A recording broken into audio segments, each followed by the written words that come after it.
am. Curious if I'm live. It's not showing for me live yet. This thing still takes a second for me to figure out. Oh, that's great. I'm not even logged into my on my phone on Instagram to see. So apparently I am live. So decided to record from my bed because it's comfy. Can everybody hear me? Hopefully. Hey Adrian, can you hear me?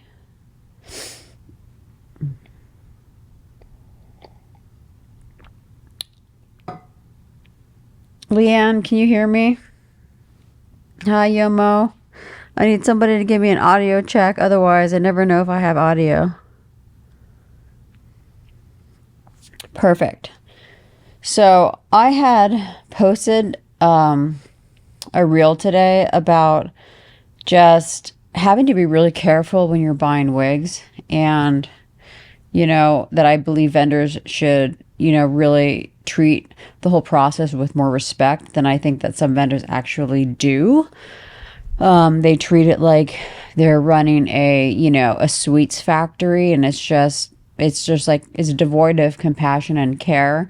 And one of the most fundamental things I think to being able to actually wear wigs, having a good entry into it and to having a good experience, is having that person helping you actually caring about you. That is, like, I said it before many, many times, but like in my first experience of finally finding like a piece that would work, my interaction with Vika, it actually mattered more to me than the product was good, yes, but it was her care, her honesty.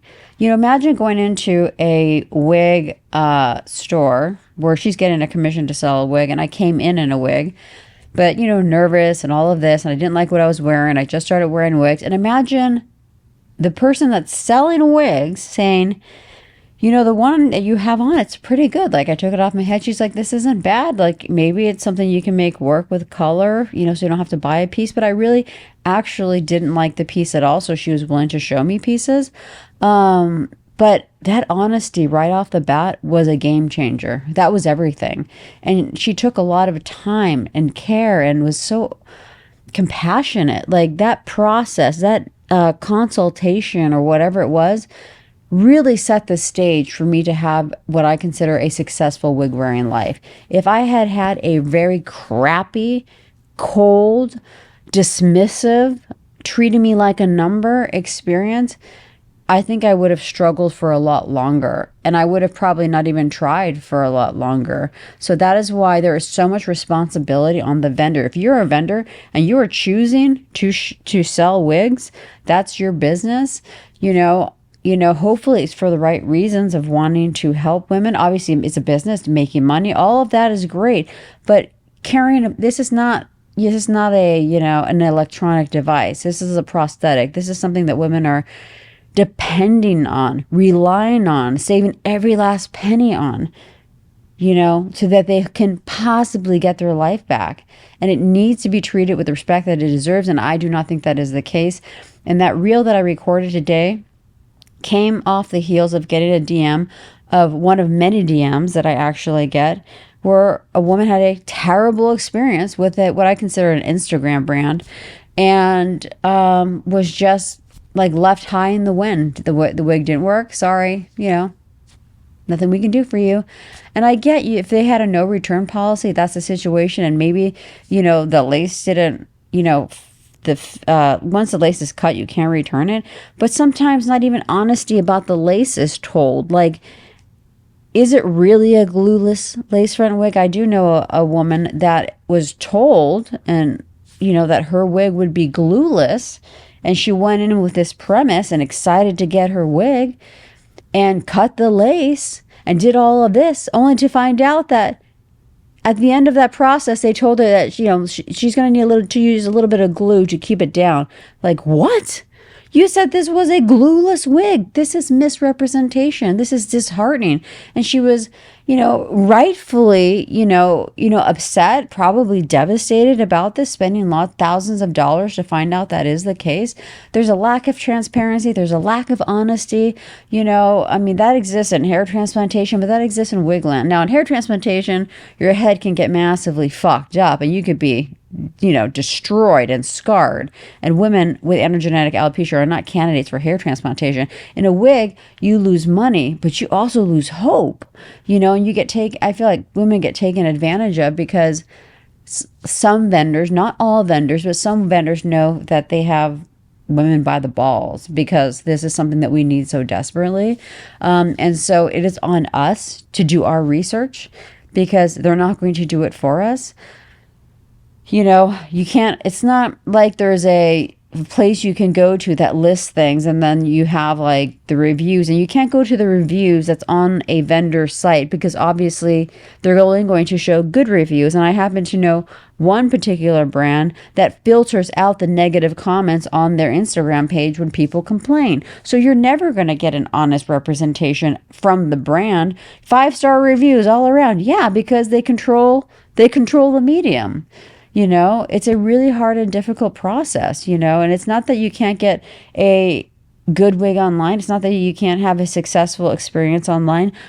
Several women do, but you have to be very careful and very selective of who you choose. And yeah, that's what I have to say about that, and a couple of people actually DM'd me after I left my stories and shared a couple of other companies that were terrible, basically in it for the money, awful customer service. And, I don't know about these companies because I've worked within a very limited sphere of companies, period. So when people ask me about brands, my brand knowledge is very small.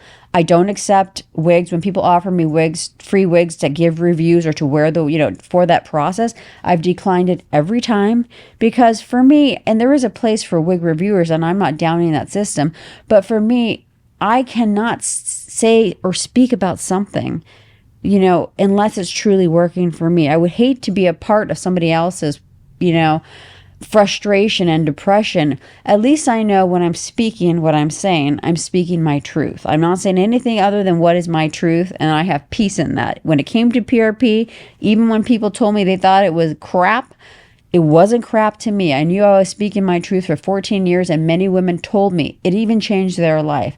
Many women told me it didn't do anything for them and they thought it was bullshit. But I was speaking my truth, and I'm a person that I have to truly believe in what I am doing. I can't just take something and discuss it and be like, well, this is something that's okay, but I'd never wear it pretty much ever. And how will I know how this will hold up? Would I want to wear it? I mean, so for me, I struggle with that. There are some very good and honest wig reviewers out there. I think they do a phenomenal job. I've never had the passion, time, or energy or desire to be a wig reviewer because that's never what I wanted my page, my site and my network to be about. It was about helping women live with hair loss. It was about wigs being a part of it. But understanding hair loss treatments, understanding what our options are, understanding that you can't get through this, understanding that we have to have a mindset change, be willing to change. There are many things that I feel that my page is more about than a wig. The wigs are a part of it, 10,000%. They were life-changing, but it's just a part of it. And so that's why I never got into the whole, and I still always get contact. Some people contact me through email, which is actually smarter for people that are wanting to actually reach me, like rather than DM, because they're trying to reach me through my email, through my site. They made the extra step to get to my email through my site. But I declined any wig that has ever been offered to me, ever. I just don't do that. So I'm going to look at the comments because I didn't look down for a second here. Let's see here. Hi, Yomo. Hi, Wendy. Hi, Chrissy. Lexi, Ruthie, Leanne. Of course, always beautiful to see you. I think I mentioned Wendy. Katana, Schwartz, Gabrielle, Teresa.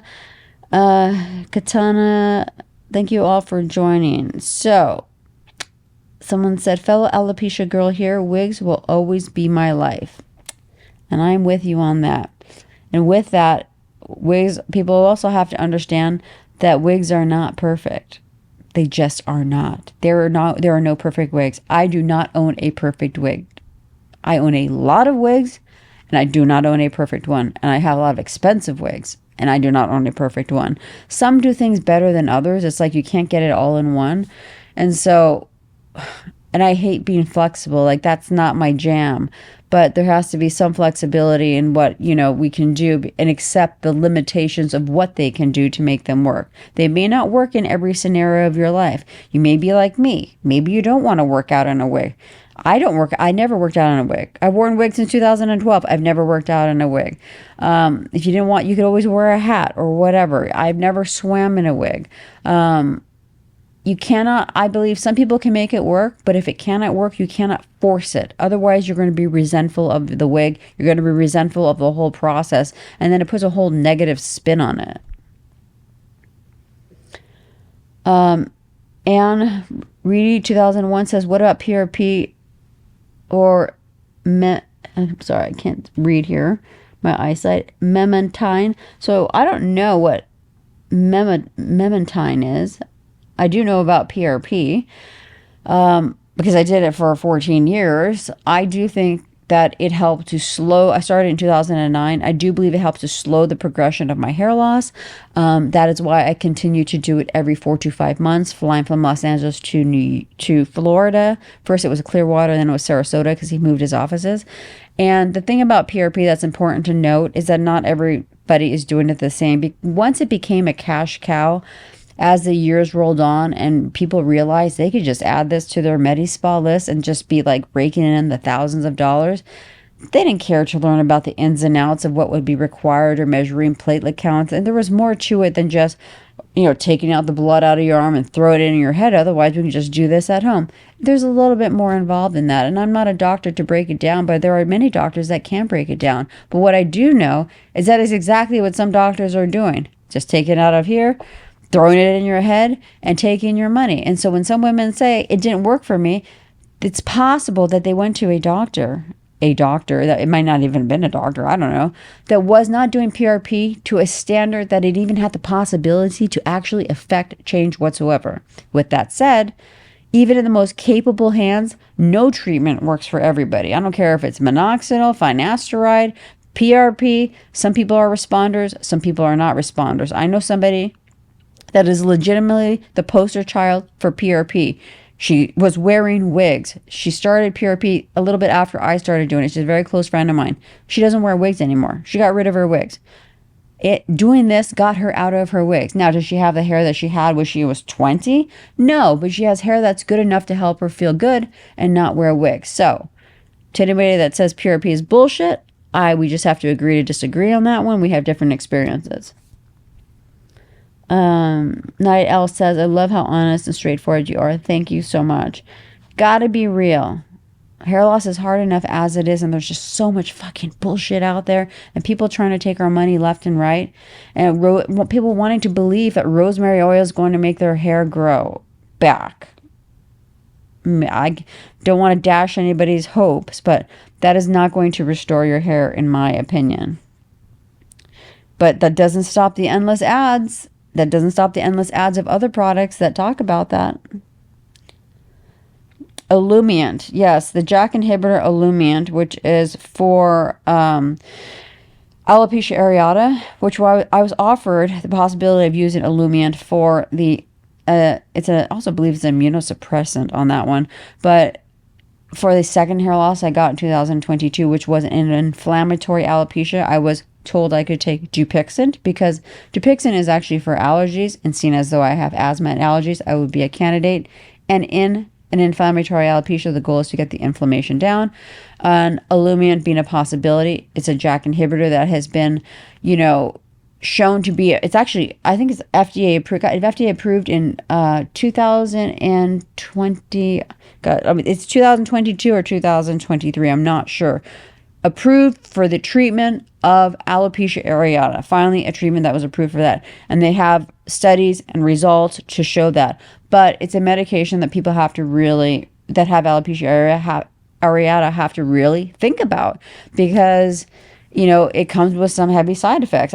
That drug, I believe, is an immunosuppressant. So the word itself, immunosuppressant, you know, but for some people, they want their hair back and they're willing to do it. I heard a podcast with Jeff Donovan, and he was saying that for some people, they have like an event to go to and they want to just do everything they can to be okay for that event. So they get on Olumiant, they get on like prednisone, like they're doing this like kind of short haul ram of stuff so that they could be okay for that thing, you know, but they're not always on it for the long term.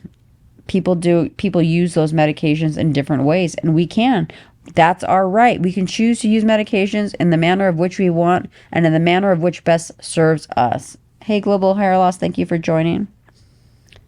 It is such a vulnerable place to be, and the vulnerability is taken advantage of, sadly, sometimes. It's taken advantage of all the time, I think, for the most part.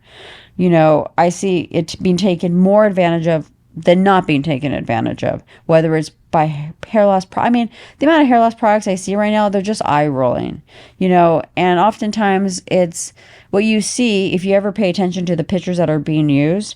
It's like they're showing like their photo and it's like a different section of the head is being exposed, or it's clear that the other photo has like topic thrown into it, or it's just, it's not exact to exact pictures that they're comparing. It's parted differently. One wasn't blown out. One was like the greasy look. Like there are so many things that are being done to manipulate people into believing that these are actual before and afters. And it's probably done on the same day. Like, okay, show up with dirty hair. We'll have the thinning part here. Now we're going to go wash your hair, blow it out real good, part it in a different region, throw some fibers in it, and we got our Instagram ad. Call it a day. Trisha says, I have 0 side effects. I was in the trial. So you were in the trial for Olumiant. So have you found Olumiant to be effective for you? I would be curious, because I know some people are very curious about Olumiant with alopecia areata, and I didn't take it. And I think there is actually a Facebook group on Olumiant to discuss that. And it could be very beneficial for women that do want to take that medication. You know, like you said, not everybody gets side effects. So Anne Reedy, I don't actually know what mematine is. I don't know. That's one I've actually never heard of. That's fantastic. So it grew back. So you had alopecia areata and it grew back your hair. That is unbelievable. I've seen some incredible, legitimate medical before and afters with the drug trial of Olumiant, and they're astounding. People that had 0 hair. This is, by the way, for people who are listening, it's not for female pattern baldness. This is for alopecia areata. But grew back insane amounts of hair. Hi, Mina. Thank you for joining. Yeah, that's incredible. That's good to know. Hi, Word Slinger. Thank you for joining. Right now, we were talking about, to catch you up if you just joined, the JAK inhibitor Olumiant, which is used for the treatment of alopecia areata. And Trisha was in the trial and got back a full head of hair and had 0 side effects, which is amazing. So what are some things that people have tried that they believe they have found some modicum of success with? I would be curious to know if you type that in the chat to let other people know. And then I will be getting off this chat shortly. It just popped on. I want to pop on for a second. Alopecia areata is where you have like basically spots. They can be of varying size, and they're different types. You could have alopecia areata, which is spots. You could have alopecia totalis, which is all of the hair on your head. You could have alopecia universalis, which is the eyebrows and the eyelashes. This is an autoimmune hair loss.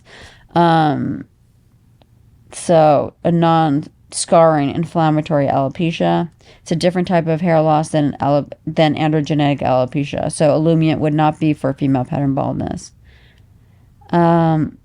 Oh, Mematine, a trial for trick. I did not even know that. Is that like brand new?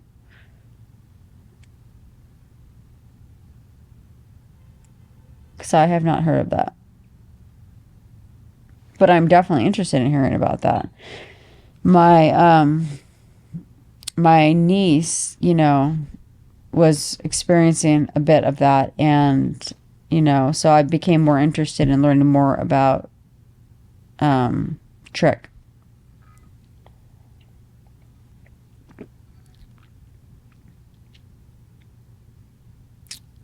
Amendment.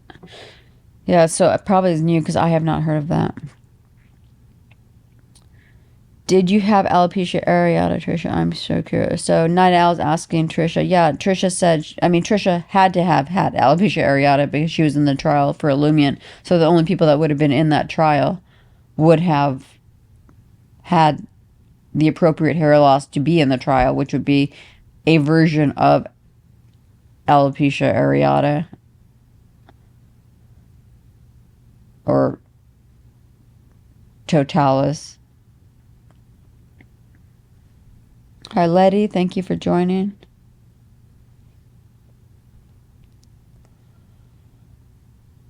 So I asked if anybody had any benefits to any medications, and only one came up, which was Olumiant, which is not for female pattern baldness.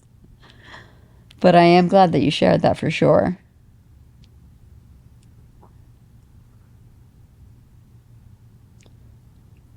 Just scrolling up. So, if nobody has any other questions, I'm going to end this live. Yes, I had alopecia areata and it progressed to totalis, so it actually worked on totalis. That's incredible. Yeah, the pictures you look up, if you look up Olumiant and the trials and the pictures, you see people that had no hair on their head. And there's actually a girl on Instagram, and she chronicled a little bit. I don't know what her handle was of her journey of Olumiant, but she took it, she got a good amount of her hair back, and then she stopped taking it, and then all of her hair fell out. So it's kind of, I guess it's one of those things that maybe you just have to take indefinitely. Like it doesn't like reset it. So it is 9:36 here, and I am going to end this chat. I want to thank everybody for joining in on this, and it's always good to be able to hear from everybody and learn new things along the way, like this new drug that's possibly for a trick, and hearing someone had a great experience with Olumiant is amazing. And always, just one last thing, because that's really what my brain was at today. Always be careful when you're looking for buying wigs. Really research the vendor. Really research the fine print on the return policies. Some of these return policies are super strict. Like you can't change the part or it negates the return policy. The standards would be you can't wash, of course, you can't cut the lace, but not changing a part is pretty strict, and you really do need to be able to change the part in order to know if that wig will actually work for you, because there may not be enough hair ventilated in that area for that wig to work in that area if you don't repart it. So to not be able to repart your wig is kind of limiting you into seeing if that wig can even work for you. You also have to check to make sure that lace is laying flush to your head, and you can tell by kind of touching it, and seeing if it's flush. It doesn't matter if it's floating down here, but it needs to be flush up here, because once you cut that lace, you can't return it. And not everybody has the ability to tighten lace, and then you're going to be left with floating lace, and then you're going to have to glue it. So always do your research, always be careful, and I will talk to you guys soon. Bye.